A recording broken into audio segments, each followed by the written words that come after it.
Welcome to episode 27.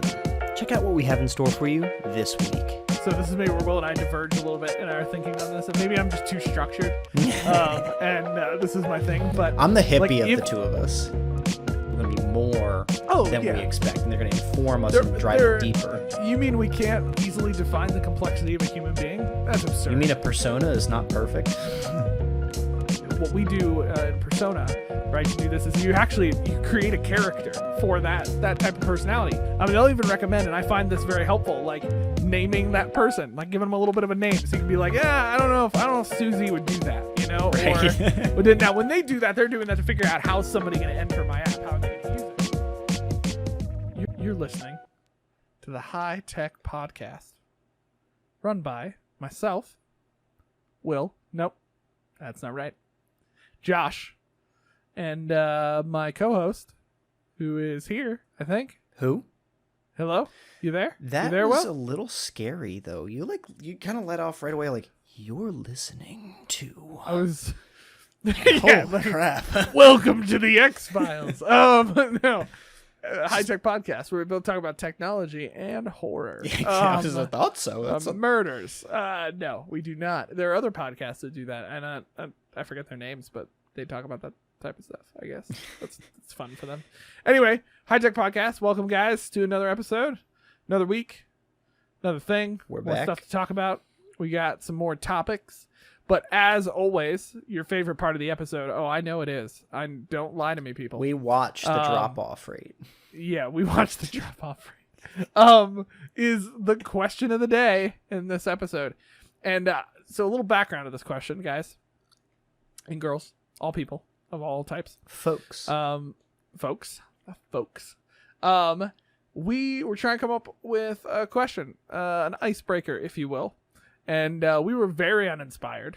I got to be honest, because we wasted all our energy on our last episode's question. And which if you missed that one, it's riveting. So we decided to just ask, what's your least favorite icebreaker question? Because let's all be honest, okay? Let's all be honest. We hate icebreaker questions. Like, there's whole websites dedicated to this because nobody wants to think about it. I googled and whoever, if you are that guy who likes icebreaker questions, you write questions for these websites, you're sick. Okay, there's a problem. Josh doesn't mince words, by the way. He just goes right for it. I do not. I have strong feelings about this. But Will, hit me with it. Maybe. What's your least favorite icebreaker question? I was really hoping you were gonna right away answer it, because this is I just struggle with favorites, right? Because I have a bad memory. Josh will tell you that. He's told you that before on many occasions. Yeah. What's going on? No, that's not true. What's my name? You have an iron brain. Don't distract me. I'll forget the question. Sorry. No, but so least favorite icebreaker questions definitely are the ones I get it when it's like, what's your favorite fruit? What's your favorite monkey? And you try and make the association between that and personalities. But that really just bores me. I remember a professor in college, he said, and I really like this. He turned it. He's like, most people are going to ask you, what animal do you think you look like? Right? But that can raise up some awkward moments if people start saying, hippopotamus. Ooh, awkward. Or, bear. I don't know, right? But he's like, I don't want people least favorite animals. I'm just saying, maybe not as physically fit as someone would want to be described. Okay. Right? I mean, I'm fine with a bear. So he said, I want you to describe me. He's like, I don't want you to describe each other. I don't want you to answer this about each other. I want you to pick an animal that I look like. And I that always stood out to me as a better way to do that, and why I like that he turned it, because I'm like, you're right. The icebreaker question by itself and towards person to person, student to student, could get a little awkward, but everyone just agreed he looked like a giraffe. So it was kind of, in another sense, a dead question still. If we all agree you look like a giraffe, was it really an icebreaker? And was that really the intended purpose of the icebreaker? I feel like, I don't know. So wait, was that your favorite or least favorite? Because we were going for least. Okay, that was your least. Okay, for a second, it felt like you were supportive of that. I was a little confused. I don't like the normal question, what's your favorite animal, and what do you think somebody looks like? I don't like that one, but I still didn't like his modification any better. Yeah. Okay. That's good. I think that's fun. Can my answer be just literally all of them? Like, is that a solution? I hate. Okay. I'm part. Out. I got like introverted nature of some sort sometimes. And like I hate the concept. I mean, it's because my past experience, I had to come up with icebreaker questions and I hated them. But I genuinely just like I can't stand icebreaker questions. But maybe like if I had to pick one, because I don't want to be a cop out, okay? And you already took a pretty bad one, the animal one. That's pretty horrible. I would probably go with like some of the generic ones, like the favorite food, or like Sure. tell them a little bit about yourself. Where are you from? Where are you?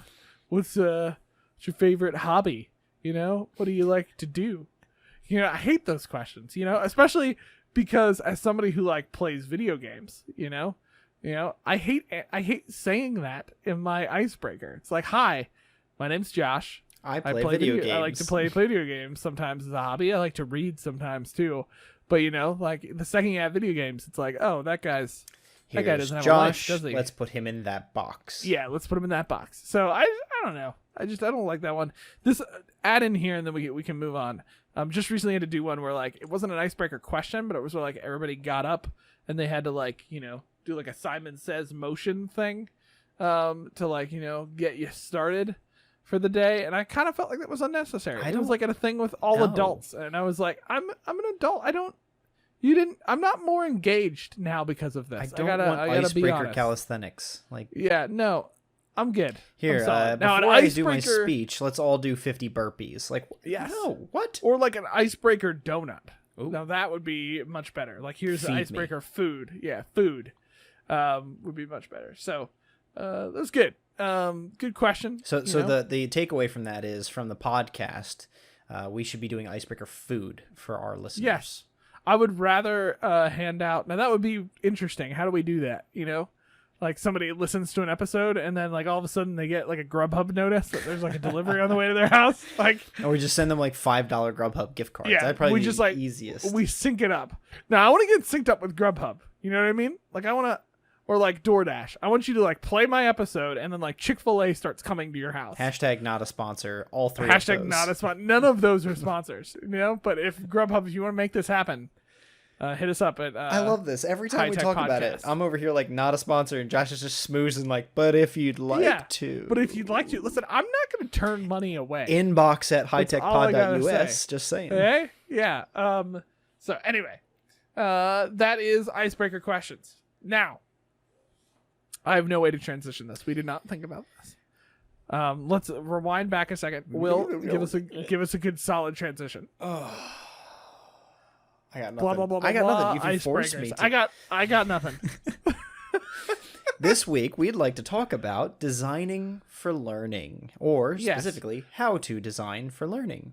Yes. How do you, so when we're talking about this concept, right? Now, obviously, Will and I both come from, we've talked about this, in some form or fashion, now both come from a professional background of working on teams that design online learning experiences, courses. You've worked in education doing online design for courses, being everything from instructional technologist to instructional designer to now being whatever your fancy title is at the place that you work at.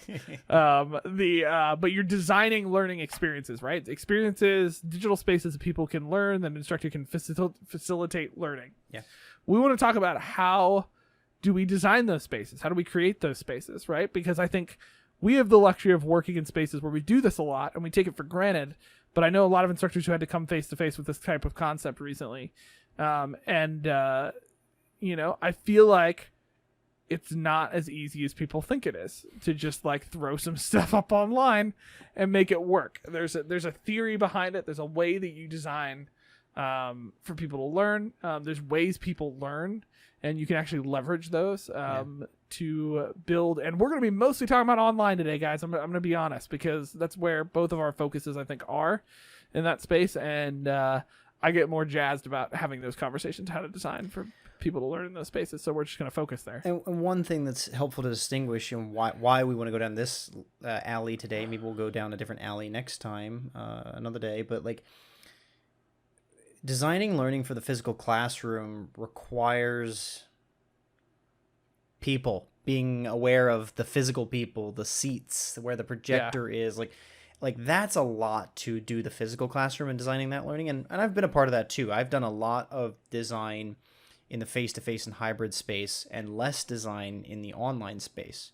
But all of it, I think, is just one of the things that I think is important about the online space, or that's easy about the online space, is it's virtual. You're just like, where do I put things? How do I arrange stuff? Where do the students communicate with me? Where do the students communicate with each other? Like, these are all considerations that in the virtual world, it's just finding the right tools and the right spaces to create that. In a physical classroom or on a campus, one of the things that's definitely different for designing for learning is like, in one classroom, your seats are bolted to the ground. In another classroom, you have computers. In another classroom, it's 200 seats, right? Like, you can't uniformly design for learning when it comes to the physical classroom. It's going to be different depending on where you are and what you're teaching.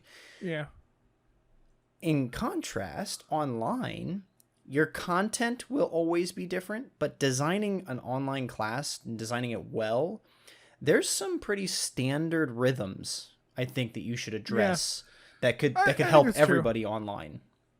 Yeah, and and again, some of the principles I think we'll talk about will apply to both spaces, because designing for learning is not just designing the physical place. It's like designing the flow, the process, the activities, the content that you're doing. There should be intentionality behind all of these things. And that applies to both physical and online classrooms. So I'm going against a little bit of what I just said, because some of the principles we're going to talk about, I think, work for both spaces. Sure.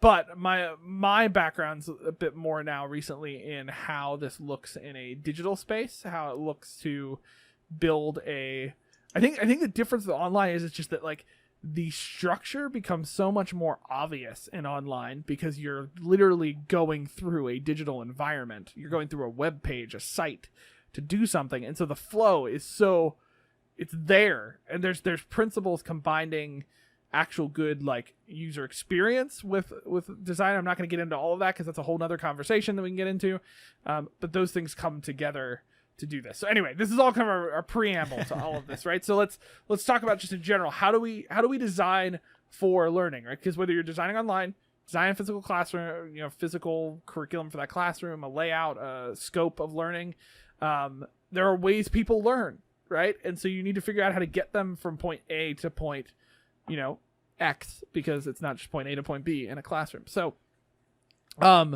now I went ahead and I worked ahead a little bit here. So I threw in some stuff. So I'm going to start jumping in, and Will, you just start peppering in and, stop me and, tell me when something is stupid. So that's what we do in this podcast, right? Okay. So, I'm pulling a lot of some of these ideas from some of my own space, specifically a book on kind of partially where we get some of this title from, a book called Design for How People Learn by Julie Dirksen. I think I pronounced her last name correctly. If I didn't, she's probably not listening to our podcast, so it doesn't matter. But if you do, definitely not a sponsor. I'm definitely not a sponsor. If you do, I apologize. And some other areas, right? But where we do this, right, in design is this concept of backward design, right? Where we're talking about, we start with our goals. We start with, what do we want out of this? We sometimes call them our learning objectives, because in education we have to have fancy titles for all the things that we do. So we give them a big name like student learning objectives, so we can come up with a full acronym that's like SLO or something of those nature. If there's not an acronym, is it even a theory? Is it even a theory, right? So, but essentially, like, I think the easiest way for me to think about this is that, in any learning experience, whether it's physical or online, it is essentially like helpful to, I think of it like a journey from a certain point to a different point. Like, you're getting a student from something to something at the end of the class. You want them to be something by the end of the class. And it sounds so simple, but most instructors don't start there. Yeah. Like, if we talk about how we design for learning, the average instructor I've come across with starts with, here are the 13 different pieces of content that I need students to know. How do I organize them so that I don't kill them? Or like you commented, right? Like, sometimes this is real. We have instructors who are like, okay, here are the 500 slides I need to get through Yeah. over the semester. And they just basically try to get through those slides. And if I get through 15 today, I'll get through 25 tomorrow, and it's okay. Yeah. Like, and they have activities that they evaluate along the way, right? Papers or reading, right? But there's tons of science to show that's not always how people learn. And the reality of it is, in any type of planning, which is what I think designing courses is, it's partially planning and trying to execute on that planning, is you need to know where you're going. Like, you need to know what you want them to be, right? You need to know what type of person you're shaping at the end of the class. And that ultimately, to me, is the most helpful, I think, objective, right? Or goal, is to know what is it that I want the student to be able to demonstrate and be at the end of this class. and it's very much so that point that got me into education, that started my passion for education when I was maybe not even 16 years old. Right? This is something that I think when you consider define your goals or define where you want the student to be is so much easier to see in the skills and in the skills development space than in maybe the cognitive development space or just like education in general. When I was starting martial arts and I wanted to learn how to break a board, right? That's so concrete. Learn this technique, do this technique more and more times, try the technique this way or this way, and then try and punch the board. If it breaks, you did it successfully. If your hand hurts and you did not break, you did not do it successfully. You go back to the drawing board, you keep learning how to punch. Maybe you break the board next time. But like, that is so explicit. You can see that. And beyond breaking a board, almost every white belt in the martial arts knows they want to be a black belt, whatever that means to you or to your art. So that really, and like, you want to be a smith, you want to learn to bowl or to play tennis, right? You know what it means that you want to get a strike. You like, that's very tangible. How do you teach someone, or what do you want someone to be able to do when they take your anthropology course? What do you want someone to be able to do when they take your course on biology? What do you want someone to be able to do or be capable of after your astrophysics course, right? Like, this question applies to martial arts, bowling, physics. And yet I think that so many people don't even get to this question. I don't think it's always got to be the first one, but it is so important to have as an early step in deciding and designing a learning experience. Because if you don't know where you want them to be or what you want them to be able to do on the other side of it, you're not going to get there in any effective way. And I would maybe push back into saying I almost always think this needs to be the first thing that you deal with. So this is maybe where Will and I diverge a little bit in our thinking on this, and maybe I'm just too structured. And this is my thing, but I'm the hippie of the two of us. Yeah, if you don't know that, the rest of what you do could not be getting to that target. It would, to me, trying not to define what the goals are is like trying to pick up archery and be accurate at it, but not actually know where you're shooting. Like, okay, well, I'm accurate. I shot, but where were you trying to shoot? Well, and this is where... I didn't define that, you know? Like, I didn't, you know, to me that sounds like a cop-out. Okay, that sounds like, I just think of it in the context of the other questions. Like, it's our fault for being able to see our bullet points and you can't, folks. But, like, the next question or the next point that we'll come back to is define your learner. And I think that there's times when that's more important than the goal to start, because a first-year student needs to learn differently maybe than a fourth-year student.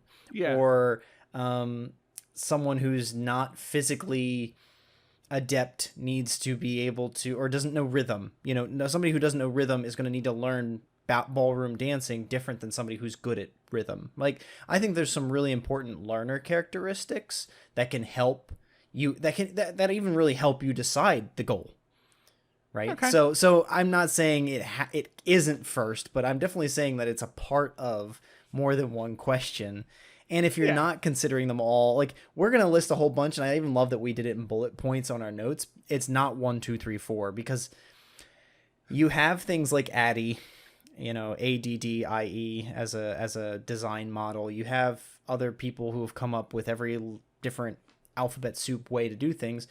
And I still have not met a single professional that follows 1 through 10 eat the same steps every time they do a design. So I like the space where it can be like, no, this is number 1, but you just changed it. He changed it from bullet points to a numbered list. I was wondering how I was continuing to notice. For those that are not paying attention, I just highlighted all the things in our outline and I changed them to numbers instead of bullet points. Amazing. Anyway, yes, okay, we're debating over the tiny things. I would, if we had more time, I would argue why. No, I got you. No, we're on the same page. Learner colors our goals too much before we start actually defining the goals. But because I can, like, I get your point, right? I get what you're getting at. It's like, if I know who the learner is going to be, then that's when I start to define, what level of goal. Obviously, like, if I want them to be a sculptor, right? Even in the anthropology class, right? There's different levels of, like, different elements of anthropology you're learning, and so maybe I define my learner. I know what elements they need to learn. But I would argue you can still break all that stuff up without actually knowing the learner just yet. But either way, okay, like, let's not get into the heavy debate, even though one of us is right. No, I'm just joking. Celery should be eaten. Like Celery. Yeah. Okay. That was a little Easter egg from our last episode for those who listen. If you didn't, go listen to it. Episode 26. Look, I know numbers. Next question though, or not question, but step that we talked about, right, is define the learner. Okay. And we joke about this, but this is also a step that people skip, or they don't do it, or if they don't do it in order or whatever, they don't address it very often. And this is where I think what happens. There is, I think, structures that make sense for how we think through and design a learning experience or a class or a course or whatever.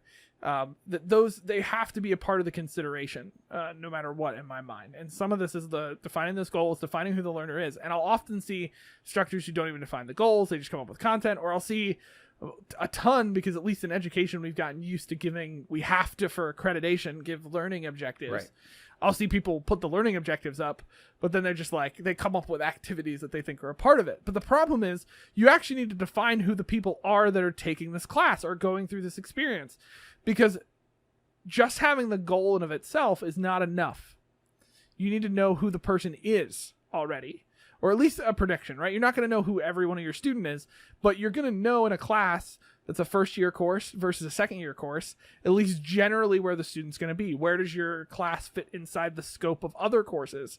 Where does your, you're now designing more professional development type of stuff. Where does this, credentialing course fit in the bigger picture of other credentialing courses? What are the type of people taking this? I know, like you said, you're designing something right now about like hiring, right?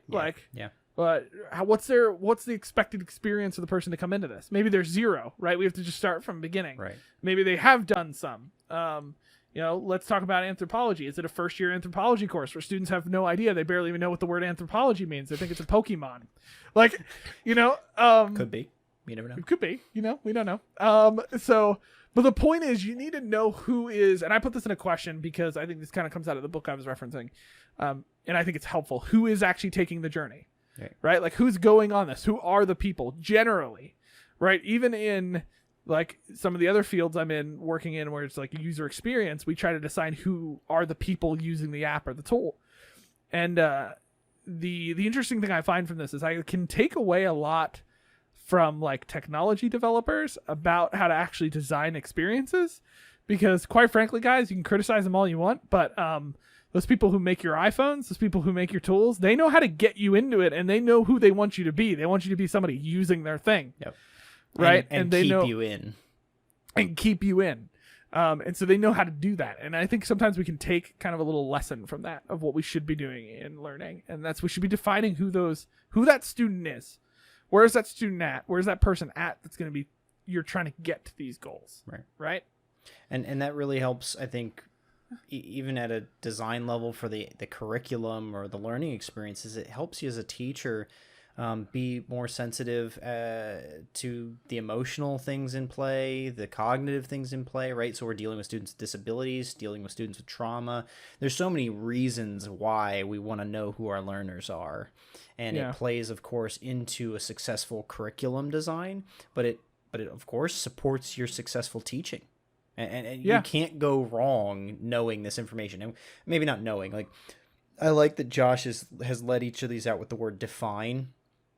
One of the things that I think is really helpful for the instructor at this stage in designing learning is to really take concrete stances on what you expect or what you want or what you think could happen, what you know has happened in past courses. But we all know that this is soon going to go from like the structure and the curriculum we build to like meeting the student. And when we get the real students, there's still going to be more Oh than we yeah, expect, and they're going to inform us there, and drive there. it deeper. You mean we can't easily define the complexity of a human being? That's absurd. You mean a persona is not perfect? Yeah, what? But to like get on that idea though, the point though is that you're trying to get somewhat of at least a concrete aim of who's Right. going to be in there, because the reality is everybody's going to be different, but there are common traits Yep. and experiences among students in certain types of courses or in certain types of people in certain types of professional development courses or experiences. Like there's certain commonalities between them. So we'll just throw out this concept of persona, right? Like this is something we use in our design space conversations a good bit. We've stolen it from user experience and technology and app design people because they've come up with this. But I actually find it to be a very helpful thing for education too, is to actually define some of the common elements of your student. And what we do in persona, right, to do this is you create a character for that type of personality. I mean, they'll even recommend, and I find this very helpful, like naming that person, like giving them a little bit of a name, so you can be like, yeah, I don't know if Susie would do that, you know, Right. or now when they do that, they're doing that to figure out how's somebody going to enter my app, how are they going to use it. You're trying to figure out, okay, where are these people at? So you can kind of give a personality to them. I had a instructor once who was teaching me on like speaking, and you're writing out a message or you're writing out some type of speech to actually think about having these people in your head around a table. Yep. Right? Who are the people you're speaking to? Because the reality of it is, if you don't do that, okay, you're going to haphazardly aim at everybody, okay, and not really nail it, okay? At least if you try to create these almost stereotypical concrete people in your head, and don't just do it off of your own assumptions, but like actually take some time to think through it. Feel free to even ask people too in your programs or space like that. You're at least aiming at specific things. So you may not hit every student where they're at, but you might hit some students where they're at because of defining who they are. So I think that's helpful in this space. Is defining that learner. And if you're looking for a way to get started on this, I don't know, Will, how you've done this in the past, but one of the things that's helpful for me is like just pull up a whiteboard or a piece of paper and just start like writing down like things that you think where these students are at. If they're first year experience students, you know, they're freshmen, they're just coming in, write down some traits about that stuff. It's helpful to do this in collaborative effort too, so you're not just creating a stereotype of a student, like all my professors who were basically like, here are my slacker student, Right. you know. Yeah, it's not meant to be a punching bag. The persona is not a Yes. punching bag. It's meant to be an intentional picture, or like Josh said, a character. I honestly, Dungeons and Dragons couldn't teach me anything better than like than personas, right? Like Yeah. people joke about Dungeons and Dragons, tabletop role playing and stuff like that, but you're not making Javier to be something stereotypical. You're making Javier to be the character you want that person to be. And if you've named the person Javier, you better do it intentionally and not with, malice and prejudice, because Javier could be this, that, or the other thing. One of the reasons I kind of get into that a little bit, and I started to think about this based on some of my past experiences, a lot of institutions have started to dig into this in the space of accessibility. Like that's a first area where I think this becomes popular. And I actually know of an institution, Penn State. If you Google psu.edu personas, you'll find their website that's public about it's on Universal Design for Learning, but they provide, currently I'm looking at it, 7 different personas, and they're very catered towards accessibility and disabilities, things like that. But look at them because they're really professional. I think that they're of course, like they're diversely representative of both the like neurodiversity, like there's ADHD, blindness, mobility impaired, etc., but also visual, physical characteristics, etc. So that's just a good starting point. If you're not sure how to get started with a persona, go look up some options like that Penn State reference, for instance, to see how you could do this too. What I really love though, Josh, about setting up these personas, and I respect you're 1, 2, 3, 4. I don't have any issues with it. But like where this one really leads into number 3 is important, because the more you know about your learners and what you expect them to be, the more you know what they don't know. Right? Yes. Like what you're expecting absolutely. the information gaps are that you're going to need to fill to help them progress along their journey. If you know the goals where they want to go, and you know as best as you can where they are, that teaches you what you need to teach them. Yeah. That's the gaps. And in general, I think the way to think about this is you're essentially defining 2 people or 2 groups of people, right? You're defining the real students that you're working with, that you're there with. And again, it's a generalized definition. You're not going to get everything. You're kind of getting a sense of who the learner is, where they're at.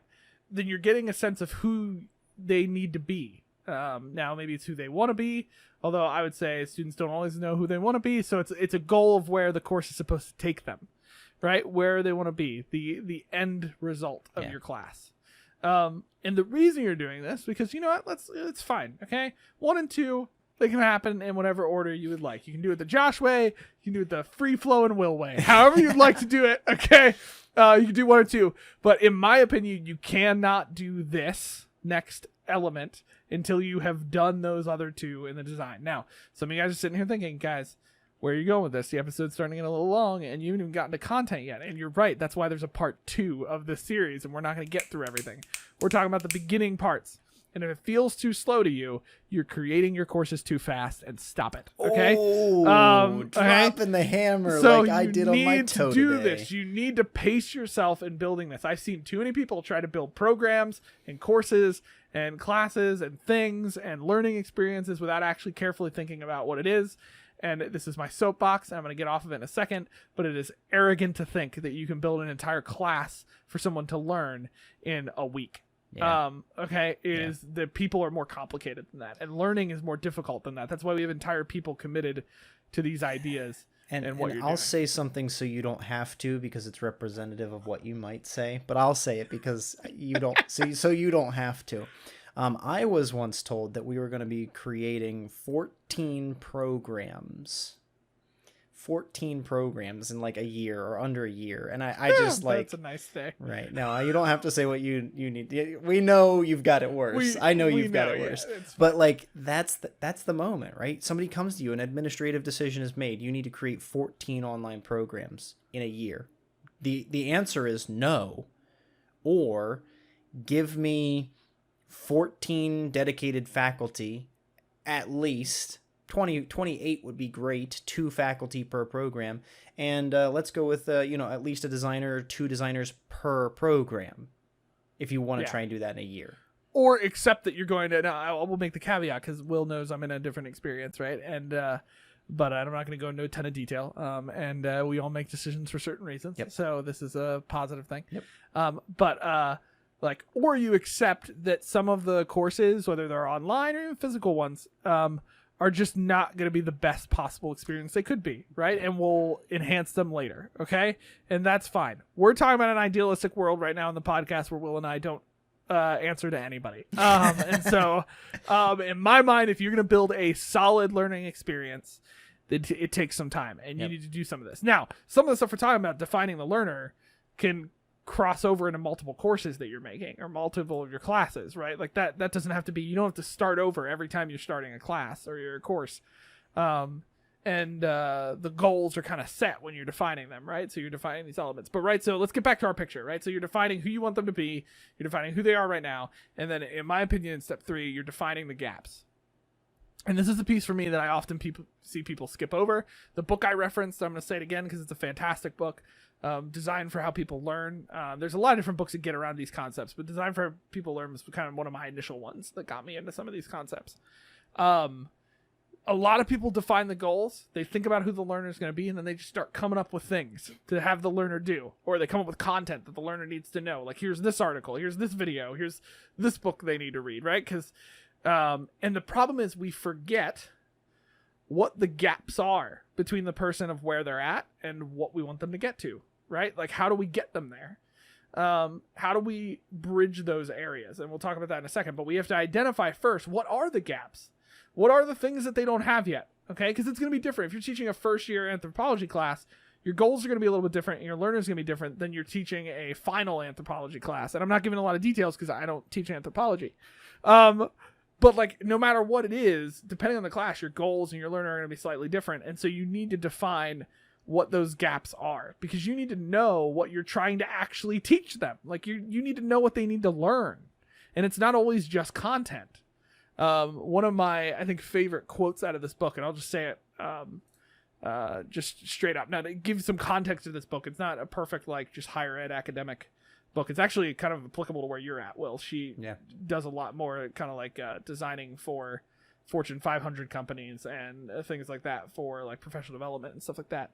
But makes a comment that learning experiences are like journeys. The journey starts where the learner is now and ends where the learner is successful, however that is defined. So whatever those goals are, and you have to design the process for getting them there. You have to design what that is, and you can't do that until you know what it is they need out of that. And the goals aren't just what they need. The goals are what they're going to become or what they're going to be able to do. You need to know what they need to get there, to become that. And that's how you, I think, design that middle part. I don't know. That's my soapbox for it. But I like it. I think add you're in on here, man. I think you're onto it, dude. Like, and this is the stuff that I've wrestled with, and I think you're right. Like, we so often get caught in like the terminology and the scope of what we have to do for accreditation to meet education. And I just like try to boil it down or strip the layers back. Like, without accountability, without some accreditation body, without, corporate sales goals or whatever, what do you want them to do? When you're teaching someone, you want them to be competent or capable of something when they're done learning from you. And that's it. If it's not about the objectives, if it's not about the fancy language, right? I think this language is really helpful here in this book context of like the journey and stuff like that, because you can fit learning objectives, you can fit, character analysis, student analysis, you can fit the design, the development processes into these ideas that we're talking about tonight. And you don't need to get bogged down in student learning outcome or learning objective, or is it a terminal objective or a terminal target, or is it a target objective or whoa, what? Like, you got so much language we could use. See, that's a bunch of language. Even me working in the environment, I don't bother even deciding to learn, because it's like at the end of the day, you need to know where they're going, who they are, and what is it that they don't have to get there right now? Like, what is it that you're filling that in? And it may be knowledge, it may be some kind of understanding, it may be a skill that they need, like Will was talking about. I think that's sometimes why skill-oriented stuff is easier to do this with sometimes, because it's clear they need to know how to do this. But at the same time, in anthropology, right, there's goals, there's a type of anthropologist you want to produce. Right. Well, what is it the skills or the knowledge that they need to get there, or the practiced abilities they need to that'll help them be successful in that and evaluate well. You need to know what those gaps are. What is it that they're missing? They need to get there. Now, we've talked a lot about this, so I'm gonna transition this out. But all I'm gonna say is part 2, next episode, to listen to, is where we're gonna talk about some of the next steps, and then one of the main next steps coming after that we'll talk more about. At least I'll talk more because it's my idea. Maybe we'll come up with more. This is where we start, and really, I think, in the designing process, get to building the bridge, as I call it. This idea of like, how do we bridge them from where they are now to where they're going to be, and how do we fill in those gaps, right? And that's where that next step goes to. Yeah, it's one of my favorite conversations. I really love digging into this. This is some of the stuff that started Josh and I on the podcast track in the first place. So I'm really happy to see us get into this now, as this is one of my favorite topics, whatever. I don't know if you can have a favorite like letter or a favorite number. I mean you can. Maybe. Is that I feel like a really great? You have the choice to. That's an to icebreaker question, right? What's your favorite letter? Right. Yeah. Yeah. What's your favorite? I don't know why. It's not my least favorite one. I've looked around a little bit. It's probably like just super smart and nerdy and code, but like whoever came up with H5P, I just want to ask them, like, is H your favorite letter and 5 and P's your like what? What's H5P? Yeah. I don't know. That's a great question. Will, what is H5P? Because I think our listeners are curious why we seem to be speaking in code, per se here, and that's mainly because we don't know how to switch. We don't. We're doing we created a episode that makes sense in our heads, but doesn't transition well. And so really, let's talk about it. There's a tool called H5P. The letter H. You're right. The number 5. I'm not really sure why it's called that. I gotta be honest. The letter P. I don't. I looked it up. I mean, everybody's always got like some about us page, like why we've learned from Coggle, right? That there's a background to the name Coggle, and of course you'll learn, audience, what parlay is if this episode has arisen before that. But anyways, we digress. H5P is an interactive learning platform or experience. Now, what I do know about it is it's not necessarily its own online educational tool. Like, it's not a software as a service kind of platform, Nearpod, etc. You log in, you've got a username, profile, etc. They actually list themselves on their own website as an authoring tool. And if you're familiar with the learning design space, an authoring tool is more commonly referred to like something that creates content that students will use, right? So even PowerPoint is technically an authoring tool because you're authoring learning slides or lecture slides that the students might go to. Other common ones, Articulate, Captivate, Adobe Prime, etc. But H5P, for your sake, comes in 2 main flavors. And those flavors are free, but very, very, very limited, or expensive. Now, hopefully that doesn't turn you off, because I think there's so much in this thing that's usable, and it may actually be really, really cheap or free depending on your institution's structure and what kind of IT resources you have. H5P is kind of a modular language, computer language, that lets you create interactions that you can put anywhere. So if you think about your learning management system, you're probably limited to the interaction types that they've created. An assignment, a quiz or a test, a discussion, right? Like, those are some of the standard interactions that are in a learning management system. Today, almost everyone can use, HTML code to write an iframe and put, YouTube videos and stuff like that in the learning management system. But that's it. That's the box you get handed. That's what you can play with. If you're looking to make the sandbox a little bigger, H5P is a fantastic place to start.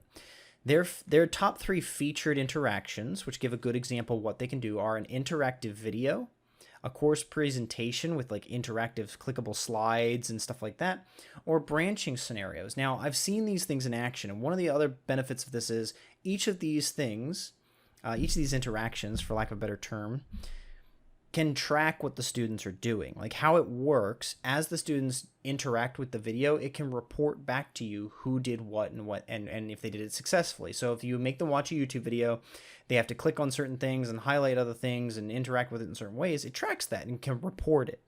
There's other features in here, like an arithmetic-focused quiz. You can have them generate or interact with charts. You can have them do drag and drop activities.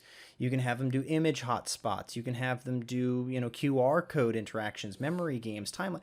There are a ton of interaction types that some of these are becoming, like, I've seen that hotspot images are becoming more common in like the modern quiz tools, but I've never had those default in a quiz tool in an LMS to date. Like, it's taken updates and years for those kinds of features to come out.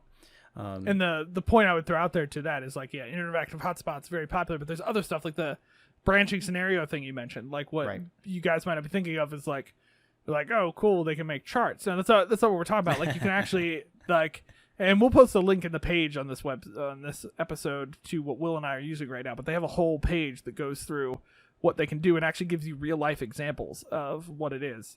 That branching scenario, for instance, you can literally create an interactive, self-paced little type of basically like walkthrough lesson. Right. And they give an example of like a client and working, I think, didn't get all of it, but it looked like kind of like a counseling social work type of example that you could have a game where they're going through an experience and they have to make choices. And they either get, correct. It's like an interactive quiz to a certain extent. Right.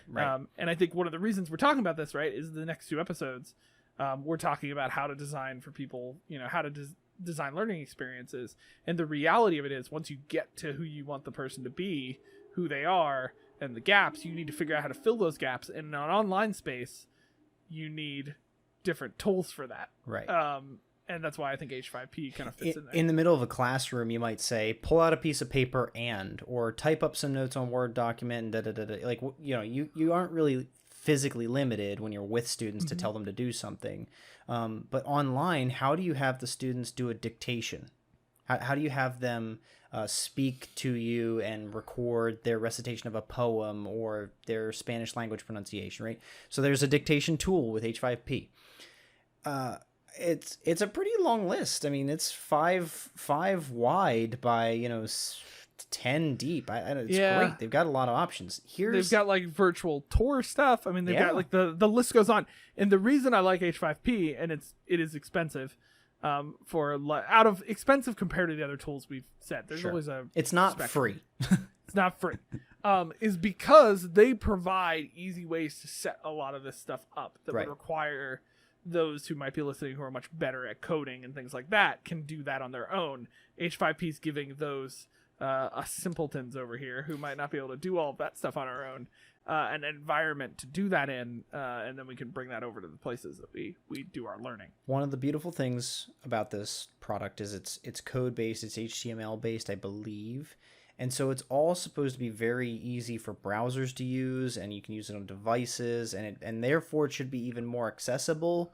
Don't want to speak, you know, blanketly. It might have its issues, but here's where the rubber meets the road.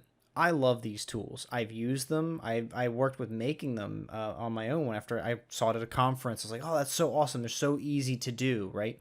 For free at h5p.org, you can create any of them and test them and make them. It can even store some of the data. Like if you do a quiz or something, like it'll store data based on who does it. But you're not supposed to, you're not allowed to use that for free indefinitely. Like there's space limitations, and it's just not going to sustain using it semester by semester. So if you go to h5p.com, you can subscribe and you get a web platform and you can pay them and use it however much you want. You can put it in Moodle, you can put it in WordPress, you can put it in Canvas, great. Here's where it can be free or cheap, right? You don't need to pay them a subscription. If you can set up server space and a domain access like on your campus, or if you've got that through your IT teams, whatever, you can set this up on your own network and it will save all the data to your own database, and you'll be able to use this in your own Canvas for free. That's an option. You just need the technical know-how to set it up internally and make it accessible for you and your students. If you can do that, it only costs you the server space, and the time to set it up with your IT team. If not, that's where there's definitely some cost, some burden to acquire this tool. But it can really help you imagine some innovative ways to start teaching online those learning experiences. Yeah, it is definitely a powerful tool. So encourage checking it out. We could go into a ton of detail about all the different stuff that you can do, but unlike some of our other apps, it's such a breadth to it of what you can do with it that we don't have time to cover everything. The main importance here is that if you're looking for tools and things to create, especially in an online space or digital space, interactive activities like we've talked about in other episodes, H5P is a great way to do this, and it's a great way to think through kind of building a whole learning experience online that is robust and really positive experience for students and fits in there. And so that's why I think H5P kind of fits into that realm. Encourage you, at least you'll play with it. Like there's just so many different ways you can at least experience. For free, you can play there. with anything in it. Yeah, and we'll drop in the link, I think, to the examples page that we're on, because they have a lot of cool. It's right now. It's kind of like this ethereal concept. If you're listening to the episode, if you go to this page, we'll share on our page. You can literally click through live examples of what they can do. Well, thank you, folks. This has been a wonderful Josh soapbox. I'm glad not to be the only one that's got these. He's on top of it, shouting from the rooftops. We will be back next week with a part 2 to this episode. So if you're interested in where we came from with all this analysis stuff to where we go to with actually designing the learning experiences, tune in next week. Make sure to like and subscribe to us across the platforms, Google, Apple, Spotify, etc. We really appreciate that. You can always find our content at hightechpod.us and our Twitter content at hightechpodcast. Tune in next week for more about how we harness technology in the physical and digital classroom. Until then, see ya. See ya.